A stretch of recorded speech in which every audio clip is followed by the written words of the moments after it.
લીમખેડા તાલુકાનું આતરસુંબા ગામ 5 બાળકો અને માતા. પતિનું મરણ થતાં 5 બાળકોની જવાબદારી માતા પર આવી પડતા માતાએ માનસિક રીતે ભાંગ્યા વગર જીવનની સામે લડી અને બાળકોને ભણાવ્યા. સાથે સાથે તેમને મકાન પણ બનાવ્યું, પરંતુ છત નહીં બનાવી શક્યા. બહુ લાંબો સમય થયો. આ બાબતની જાણ તેમના કૌટુંબિક ભાઈ વિનેશભાઈને થતાં વિનેશભાઈએ ફાઉન્ડેશનનો સંપર્ક કરી અને ફાઉન્ડેશનના મિત્રો સાથે એમના ઘરે ગયા. તેમની પરિસ્થિતિ જાણી. તે દિવસ વિનેશભાઈની પત્નીનો જન્મદિવસ હતો, દીપિકાબેનનો.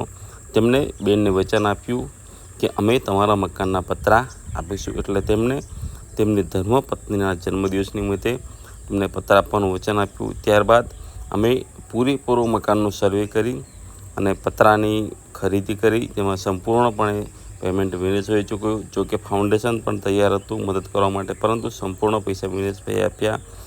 આ જ રીતે તમે પણ તમારા કોઈ કુટુંબમાં આજુબાજુમાં કોઈ ગરીબ પરિવાર રહેતો હોય તેને નાની મોટી આવા શુભ દિવસે મદદ કરો. અને આપણા કુટુંબમાં જ તેમજ આપણા ગામમાં કોઈ ગરીબ ન રહે તેવી તકેદારી પણ રાખવી જરૂરી છે. આપણી પાસે છે એમાં તો થોડું આપવું છે.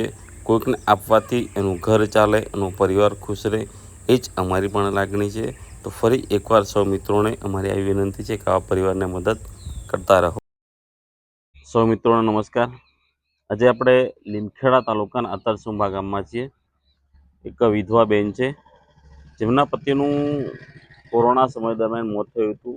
તેમનું મકાનનું કામ ચાલુ હતું, પરંતુ તકલીફ એવી થઈ કે મોત થઈ ગયું. એટલે એમના મકાનના ઉપરના પતરા બધા જ બાકી છે. હાથીદરાના વિનેશભાઈ છે, તેમની ધર્મપત્નીનો જે જન્મદિવસ છે, એટલે એમને કહ્યું કે આપણે એમના ઓળખાણમાં છે.